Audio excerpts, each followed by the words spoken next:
Marasalvatrucha, widely known as MS-13, is one of the most infamous and violent transnational criminal gangs in the world, with origins tracing back to the early 1980s in Los Angeles, where young Salvadoran immigrants, many fleeing the trauma, displacement, and social collapse caused by El Salvador's civil war, formed the group as a means of protection against other street gangs and systemic marginalization.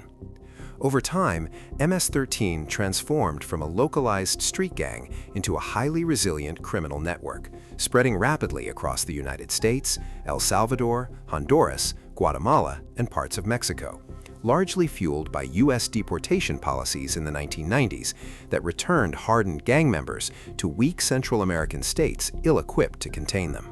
The gang operates through a decentralized structure of semi-autonomous local units called cliques, each controlling specific neighborhoods or territories while adhering to a shared identity, rules, symbols, and violent disciplinary code that prioritizes loyalty, obedience, and intimidation. MS-13 is notorious for its extreme brutality, using violence not only as a tool for profit, but also as a mechanism of control, fear, and reputation, with murders, torture, and public displays of violence historically used to dominate communities and silence resistance. The gang's criminal activities are diverse and adaptable, including extortion of small businesses and public transportation workers, local-level drug distribution, contract killings, weapons trafficking, human smuggling, sexual exploitation, and forced recruitment, particularly targeting vulnerable youth in impoverished neighborhoods. In El Salvador, MS-13 once exerted near-total control over large areas, effectively acting as an alternative authority that imposed curfews, regulated movement, punished perceived disobedience, and dictated daily life, while extracting rent from residents and businesses under constant threat of violence. A defining feature of MS-13's resilience has been its prison-based leadership, where incarcerated leaders, often referred to as ranfleros, historically coordinated operations outside prison walls through visitors, corrupt officials, coded messages, and intermediaries, allowing the gang to continue functioning even during periods of heavy law enforcement pressure.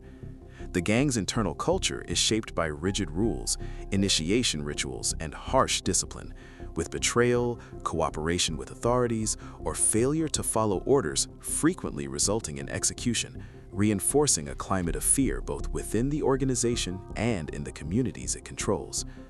Governments across the region, particularly in El Salvador and the United States, classify MS-13 as a transnational criminal organization, and in El Salvador, it is officially designated as a terrorist group, a label used to justify extraordinary security measures. Under President Nayib Bukele, El Salvador launched an unprecedented anti-gang campaign beginning in 2022, declaring a state of exception that suspended certain civil liberties and led to the mass arrest of tens of thousands of suspected gang members, with many transferred to high-security facilities such as the Centro de Confinamiento del Terrorismo, CECOT, dramatically reducing the gang's visible presence on the streets and sharply lowering homicide rates. Supporters of these policies argue they restored public safety and ended decades of gang domination, while critics warn of human rights abuses, mass detentions without due process, and the risk of radicalization within prisons.